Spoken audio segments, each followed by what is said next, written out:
ఇండియాలో ఒక స్కీమ్ అమలు చేయడానికి 45 సంవత్సరాల టైం పట్టింది.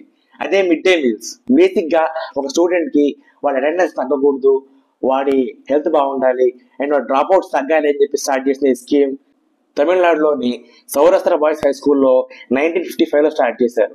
అయితే తర్వాత ఈ ఐడియాని చాలా స్టేట్స్ అడాప్ట్ చేసుకున్నాయి. 1995 ఆ టైంకి దీన్ని నేషనల్ ప్రోగ్రామ్గా డిక్లేర్ చేశారు. దీనిలో సెంట్రల్ గవర్నమెంట్ స్కూల్స్కి డ్రై రేషన్ అంటే బియ్యం, పప్పు ఇలాంటివన్నీ అందించేది.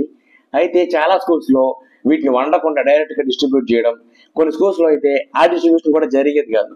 అయితే ఇది నచ్చని people union of civil liberates వాళ్ళు 2001లో సుప్రీంకోర్టులో లిటిగేషన్ ఫైల్ చేశారు. దీన్ని సపోర్ట్ చేస్తూ సుప్రీంకోర్టు 2001లోనే ఇక్కడ నుంచి ప్రతి గవర్నమెంట్ స్కూల్ వాళ్ళు స్టూడెంట్స్కి 1 డే ఫుడ్ ప్రొవైడ్ చేయాలని డిక్లేర్ చేశారు. అండ్ 2002 నుంచి ఇది కంప్లీట్గా అమల్లోకి వచ్చింది. దీనిలో భాగంగా ఎవ్రీ ఇయర్ మన గవర్నమెంట్ 12,500 కోట్లు దీనికి శాంక్షన్ చేస్తుంది. దీనిలో 60% సెంట్రల్ గవర్నమెంట్ భరిస్తే 40% స్టేట్ గవర్నమెంట్ భరిస్తుంది. గవర్నమెంట్తో పాటు దీనిలో అక్షయ పాత్ర లాంటి ఎన్జిఓస్ కూడా పార్టిసిపేట్ చేస్తున్నాయి.